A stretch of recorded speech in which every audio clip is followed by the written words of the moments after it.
Hey guys, welcome back to the channel. It's Trey, and let's talk about Avatar 2, The Way of Water. Happy New Year to all. This is my first video of the new year, and we're going to kick it off with Avatar 2, The Way of Water. And I actually enjoyed it. I enjoyed it. Honestly, I feel like it was better than the first movie to me. That's just my personal opinion. I know a lot of people was kind of confused. I know a lot of people say they don't really like Avatar or anything, and that's fine. You don't have to like it. But the movie is something about that movie was just magical, spiritual in a sense. And honestly, I know a lot of people was also talking about the movie time, but the runtime didn't really feel that long. It didn't feel like I watched a 3-hour movie, honestly.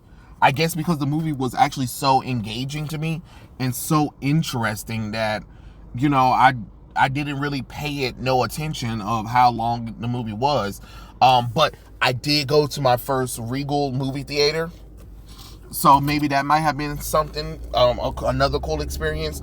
So I usually go to my regular movie theater to go and see, because that's why I went to go see the original Avatar, when, the new 3D, all that nonsense had started or whatever. But I decided I'm going to go to this Regal IMAX theater and stuff like that. And Lord knows I spent some money on that, on those tickets, because I went to go take, me, my grandma, and my mom to go see it, because all three of us wanted to see it. My grandma was way more excited for it than anybody else, which is pretty cool. And honestly, I don't even remember if she even went to go see the first movie with me. I know I went to go see it, but I don't even know who I was with, because it was so long ago.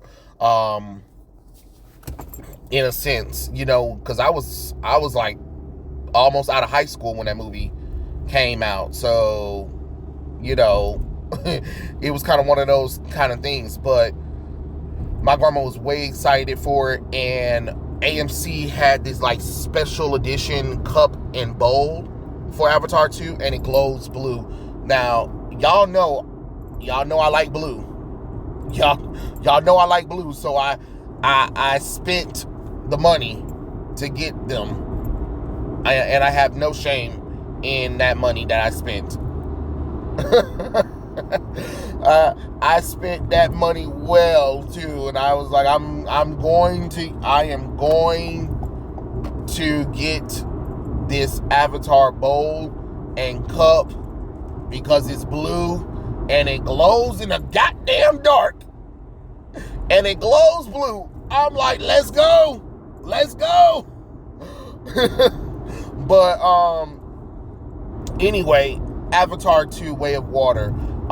James Cameron did it again. I know a lot of people was like prehensions on James Cameron. They was like, there's no way in the world. But in less than 2 weeks, the movie made $1 billion at the box office. And what's even crazier is there hasn't been any drop off. It started off slow, and it's actually increasing. Like there's never been a movie that where when it's opening weekend starts out so low and then it increases. Usually it's it stays if it starts off low, it starts actually dwindling over time. But instead, Avatar increased in profit and in engagement. So that's really cool to really see something like that happened with Avatar as well. And it's just like, wow, even though James Cameron is talking stupid or whatever, the man knows how to make an engaging movie. And I think a good thing about the movie is that it is a very strong focus on family. It's a very good versus evil kind of thing. It's about a father protecting his family. Men are able to be men, what I mean, like, because Navi, they're different races, but let's be honest, we know what a female and we know what a male is. Um, and then even though James Cameron talked about this movie has underlying messages of marine life and water and all that kind of stuff, whatever, I didn't feel like the movie was preaching to me. You know what I'm saying? And honestly, when I'm watching the movie, I felt such a strong sense of family, unity, leadership, and spirituality in the movie. And that's good, because Lord knows we haven't been getting that in a long time. And what it also proves is that give people a good basic plot, give them a basic good versus evil, give them where a man is trying to protect his family, let the men and the boys be boys, and bam, people will show up. And they did. Look, y'all can talk about how boring the movie is to you. You can talk about how terrible it is or whatever, but clearly it radiates with people. The messages, whatever he's done in that movie, speaks to people on a fundamental level that made people want to go and watch it. It's the same thing with Top Gun Maverick.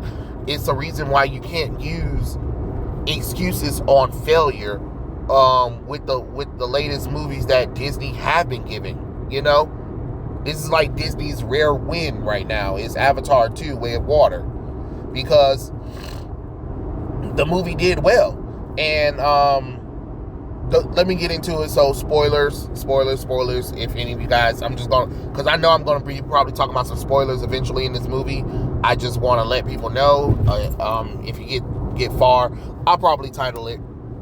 But I enjoyed the movie. It basically picks up 15 years after the events of the original movie. We get like a little mini prologue of what happened, and of like how everything that happened from the first movie. Jake and Neytiri decides to have kids. They also adopt Curie, who is the biological daughter of Dr. Grace.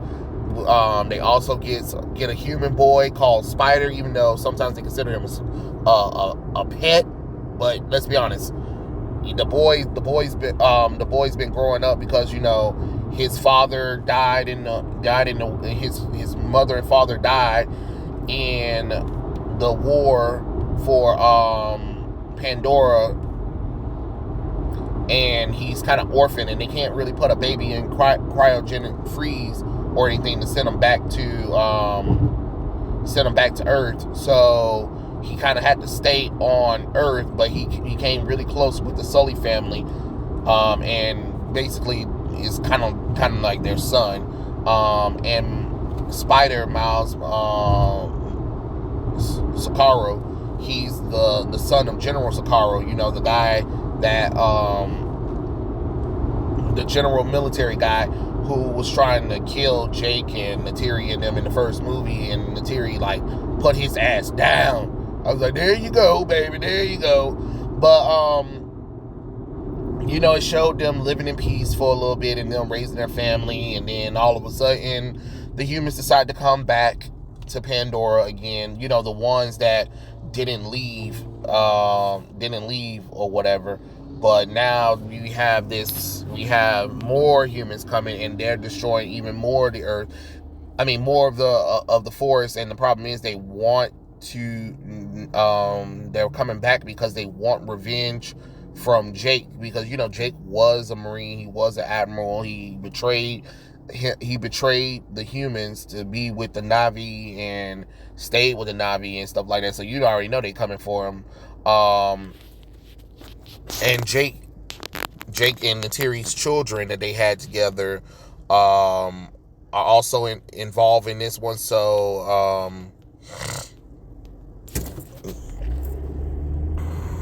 So after he transferred his body in the Tree of Souls, he made it with Neytiri, and he has Nekum, Lorcock, Took, and he has Kiri and Miles.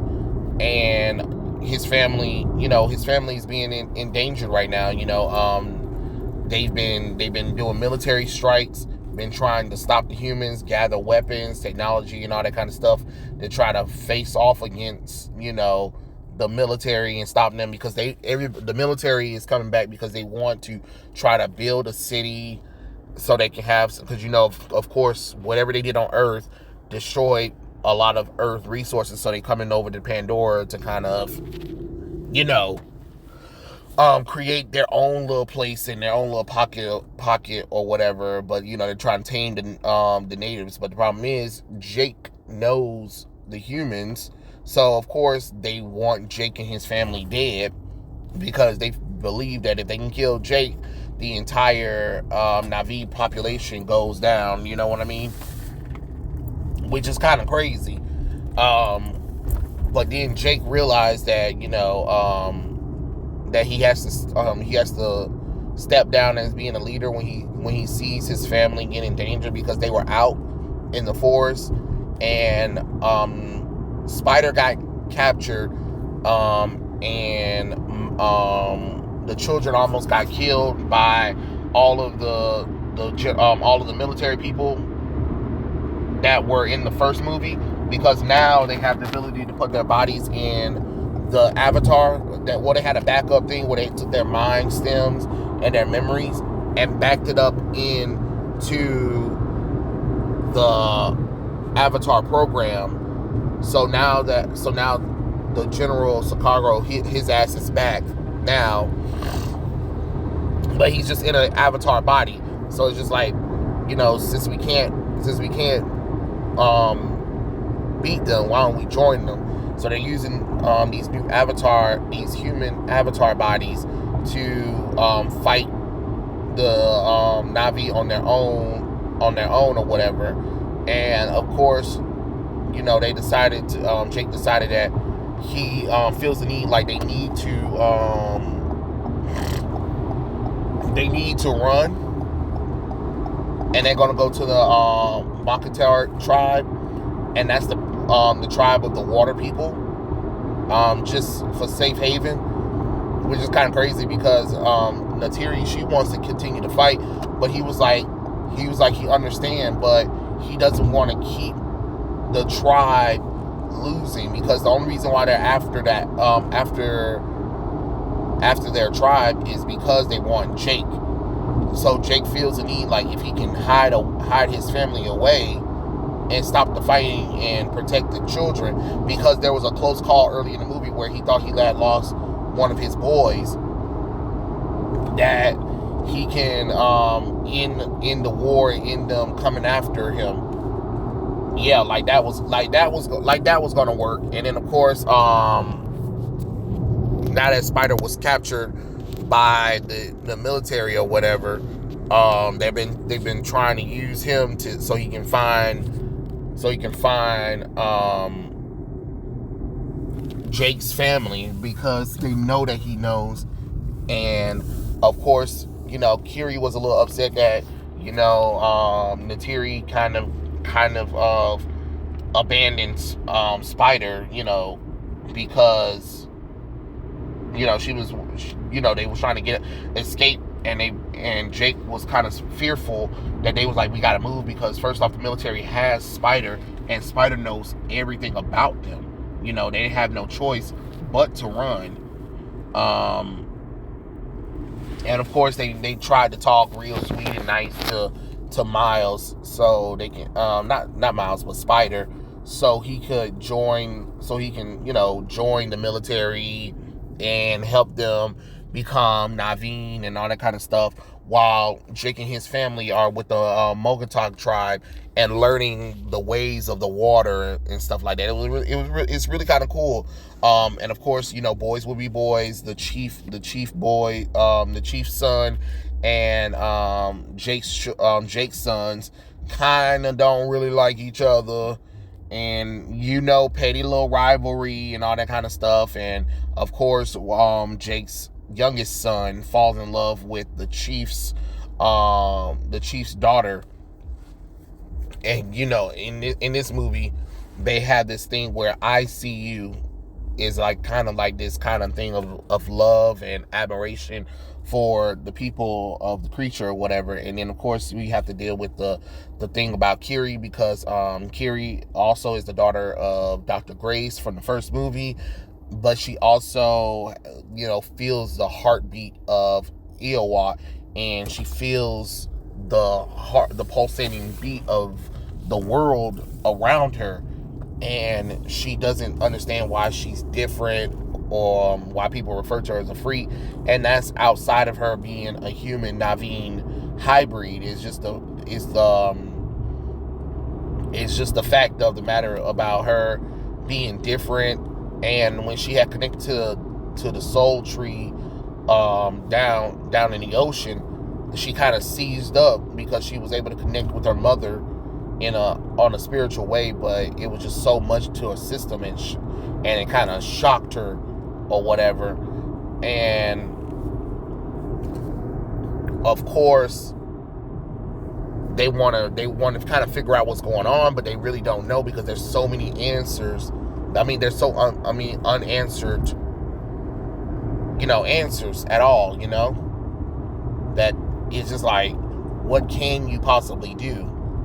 And of course, Natiri is just stealing most of the movie, because she's pissed off. She had to move from her family. She lost her father. She lost her sister before the events of the first movie started, and she lost some of her tribe. She lost one of the trees, from her community. It was just a lot, and now she's worried about her children. And I can understand that as well. I mean, I can't. You get what I'm saying, because I'm not a parent yet. But I've seen how moms get very protective over their children, especially when they feel like their children are in danger. And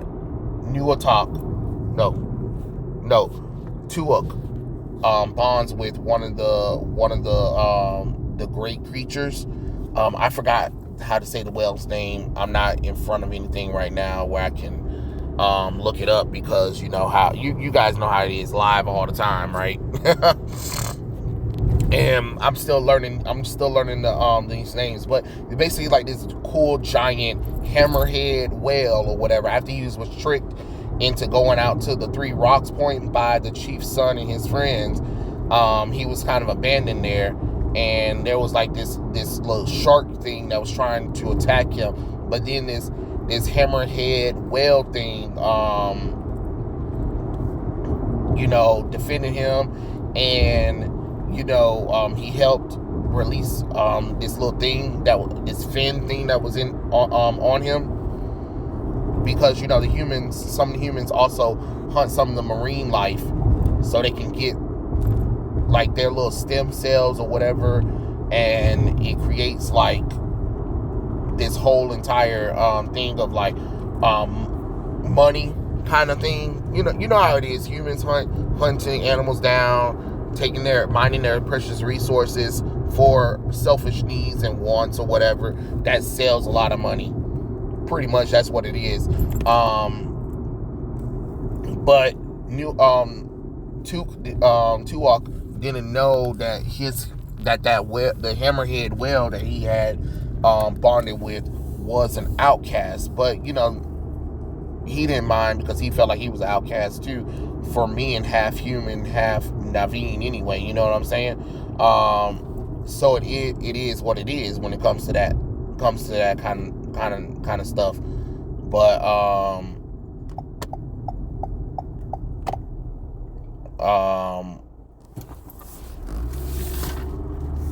but he merges with the whale. But he didn't merge with the whale. He bonds with him. He said he'll see him later. They go. His family wonder where he was at. He got punished for going out there, even though he defended the chief's son or whatever. It's just like he was like, well, I know what it's like to be a disappointment to your father or whatever, stuff like that, because his brother Nekum, he's kind of like the perfect character. I mean, the perfect son. He kind of does no wrong or any of that kind of stuff. And Tuak, he feels like he can't live up to his father, because his father is so hard on his children because of the fact that he wants to keep them safe. So basically, they're using Spider to figure out where they was at. And when Curie had a seizure, they asked some of the humans to figure out what was going on, which they were able to track the humans area into the islands over there where the water tribe is, and figure out that's where Jake and his family is at. So they start attacking.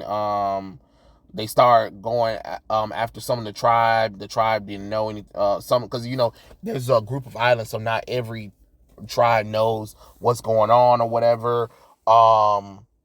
And then they decided to hunt down one of the whales, which the whales also are spiritually bonded with other is bonded with the Mago what's it, how you say that thing? I just said the goddamn I just said the darn name, and I can't even oh my Lord, oh my Jesus, I am so terrible. I feel so bad for not even saying for saying the not the no not the Anoe tribe, why can I the Mackay tribe. One of the chieftain's wife was bonded with one of the hammerhead whales. I'm just gonna call it hammerhead whales because I'm not about to butcher some of these names. But anyway, merged with the whale, and that's one of the whales that they decided to go after and kill. And after they mined the whale for its resources, they threw it back in the ocean to send a message to Jake and them. And it kind of pissed the Mackay tribe out off, because they're like, we want revenge, we want blood. Jake was just like, no, because they're gonna come after you, y'all. They're gonna come and kill everyone if we don't, whatever. And they was like, this is a trap to kind of suss everybody out. But then, of course, the son, the youngest son, Tuuk, he goes out to warn his friend, the other hammerhead whale, because they bonded. Even though nobody was supposed to bond with him, he bonded with that whale, understand the truth and hear the story or whatever. And they put a tracking on him so they can find where Jake and his family's at. And of course, they were right on time to find them. So the kids are out there trying to free the whale, and the military's coming up on them as they speak. The kids call Jake and the rest of the Mackay tribe to tell them, hey, where we at. They all decide they want to go to war, and basically it's a big Naveen and humans versus each other. Like the whale was kicking some people's asses. Jake and the tribe were kicking asses. At first, they was going to try to do a prisoner exchange where Jake goes in there for his kids or whatever, because all the children got kidnapped. Well, not all of the children, but a few of the children and stuff like that. But Tula, their youngest daughter, oh my God, she works my nerves. She works my nerves because she's 8 years old and she just thinks that she can do whatever she fucking wants to. And she just keeps getting captured in the movie. It's like a recurring thing with her ass. And I'm like, oh, it was one scene where they freed her just for her to get captured. And she was like, I can't believe I'm captured again. I was like, I can't believe your ass is still here too. Shit. And basically the Mackay tribe versus the human military humans, and they're just slugging it out. Everybody's getting beat up. Their ships getting destroyed. Like they had this massive giant ship on the water or whatever, which, by the way, we should have technology like that by now. I don't know why we don't have technology like that anyway, but whatever. the ship been destroyed because Miles sabotaged the ship. So that way the Makai tribe, Jake and the whale can, you know, save the kids and defend them and all that kind of stuff or whatever. So it just comes down to this drag out fight. The ship is going down, people are abandoning the ship, people are getting killed. They get the daughters get kidnapped again. And the sons go in there to go and try to save them. They sort of saved them, but then well, no, they didn't save them. They went back in there to go and try to save them, and then they ran into Spider. They were like, hey, we gotta go back in there and get Spider or whatever. They tried to attack the boys. Everybody was shooting at each other or whatever, jumped in the water. Um Jumped in the water. They they kind of went on we kind of they kind of went in the water to be like, yeah, we escaped or whatever. Then we realized that Nekum, he got shot in the he got shot in the chest, and he is just bleeding. They're trying to get him back to shore on the other side where Jake and Natiri is at, and he kind of died. But his last thing was like, he was like, Dad, I want to go home and stuff like that. And then he kind of died. And Natiri was emotional wreck. The daughters are still captured up there, and Jake was like, Natiri, you gotta get together. We can mourn them later, but we got to save our daughters. These suckers got our daughters. We need to save them. Natiri wiped them tears. She went into Mama Beast mode, and then they went after Sakori and his crew. I mean, Natiri was a beast. Scary. She was scary as fuck, honestly. She was a badass. And Miles said that he knows where they're at.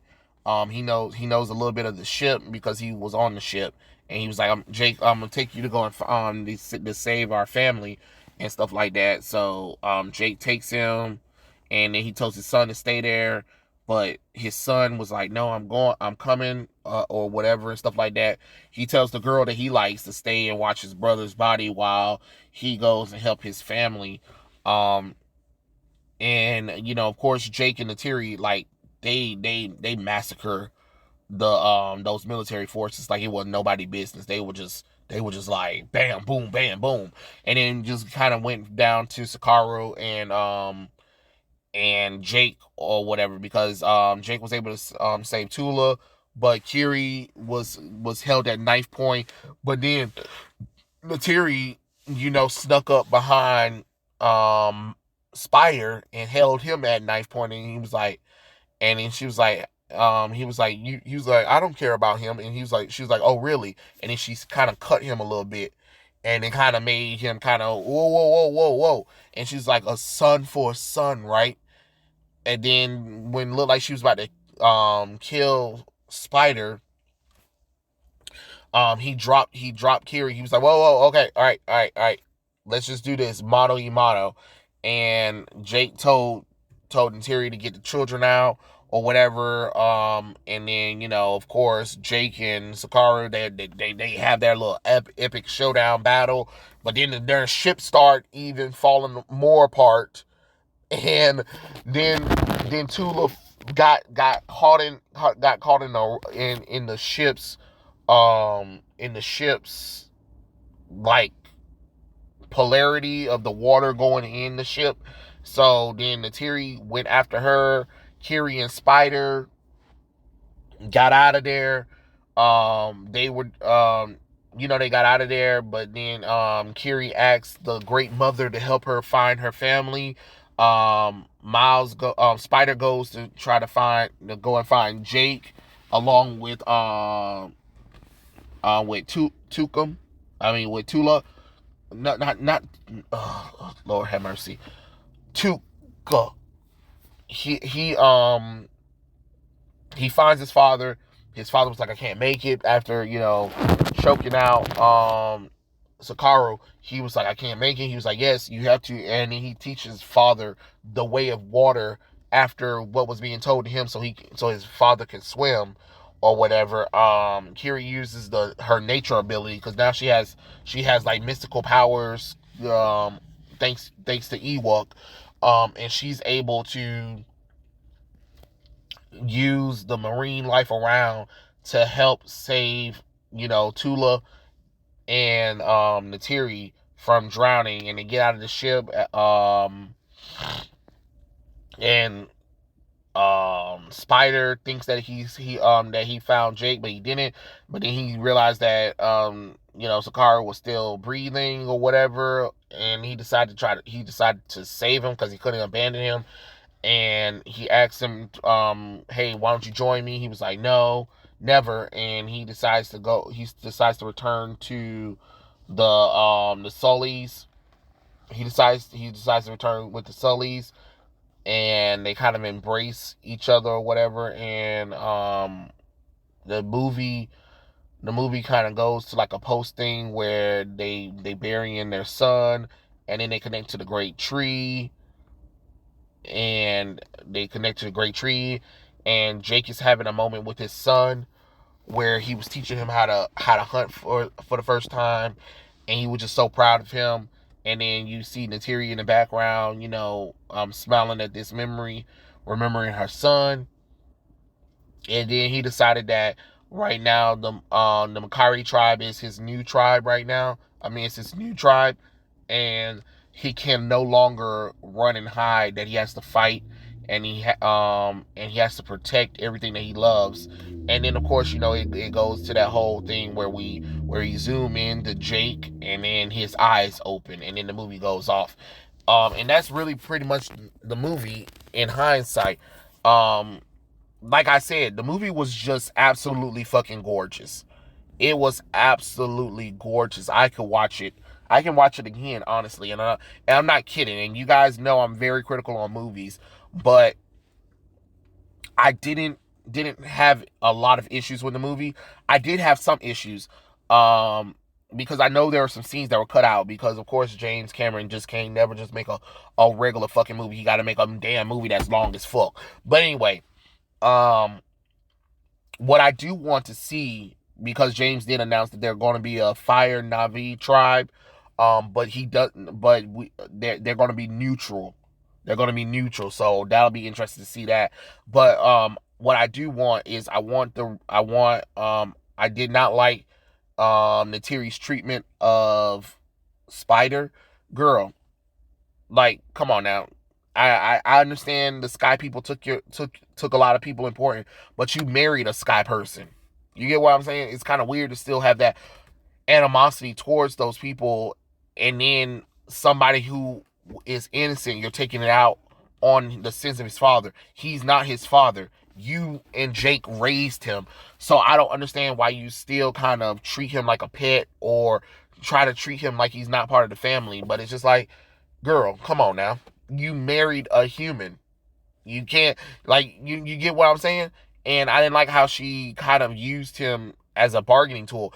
I hope they fix their relationship, because I don't want Spider to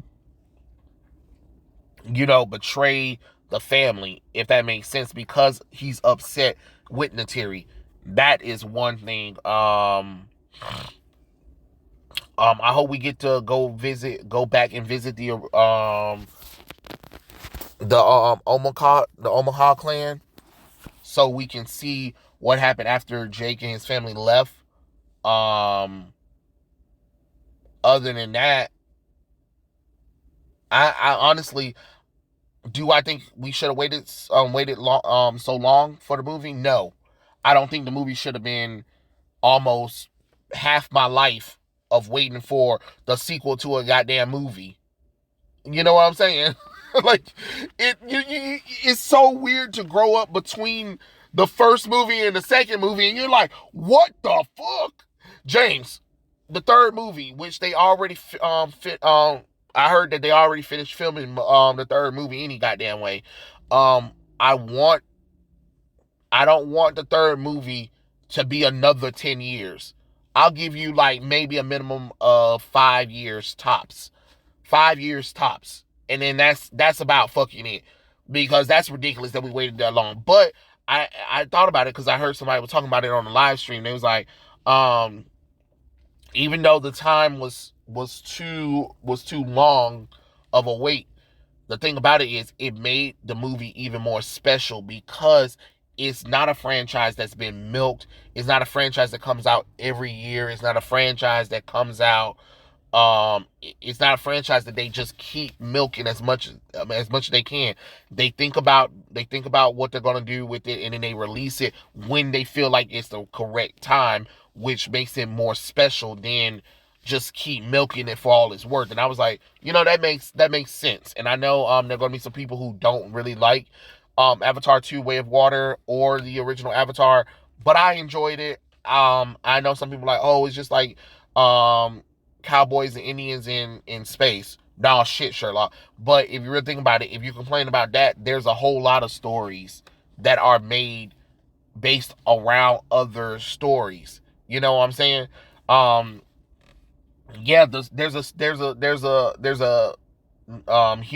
humans versus another native culture and clashing between each other and realizing that what humans are doing is wrong. There's a little bit of environmental messaging behind it or whatever and stuff like that. But it kind of comes with the territory. But let's stop acting like every movie hasn't pulled from many things. I mean, hell, Star Wars was pulled from many things. You know what I'm saying? It's just that they took the good versus evil storyline and the hero's journey and came up with characters that matches that persona, and that's what James Cameron did. You can not like it, but don't sit up there and just be like, that's the reason why it's not interesting, because it does the same thing that a lot of movies do. And I think maybe as the audience, I think maybe we have gotten so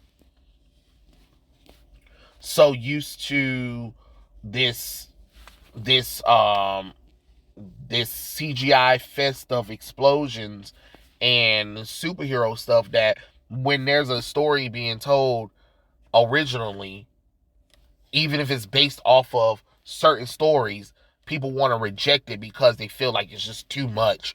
And I think maybe we need to be a little bit more sanitized to the idea that not every story needs to be overcomplicated or CGI slug out fest. Sometimes it's just a simple good versus evil story. Sometimes it's a simple father trying to protect his son.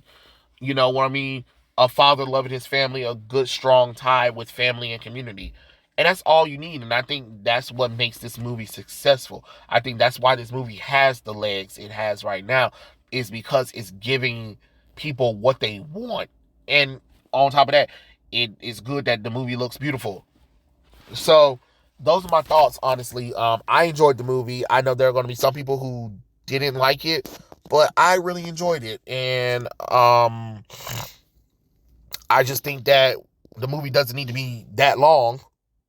I mean, not that long, but I don't think we need to wait that long between the next movie. But I hope we get to see more. There are also two prequel comic books as well. There's a comic book that takes place after the events of the first movie, and then there's a comic book that takes place a couple of years before the sequel movie. So that's pretty cool. But I do want to see the world of Pandora in Disney. That is really cool. And then there's another Pandora world up in Singapore. That's really cool as well. That would really be cool to kind of see. But I think James Cameron's on the right path with this Avatar thing, because it's just something about it that I really can't explain that people really love. And I'm sorry that this review is long, but you guys know how it is. But tell me what you guys think in the comments below, and I'll catch you guys later. Peace out.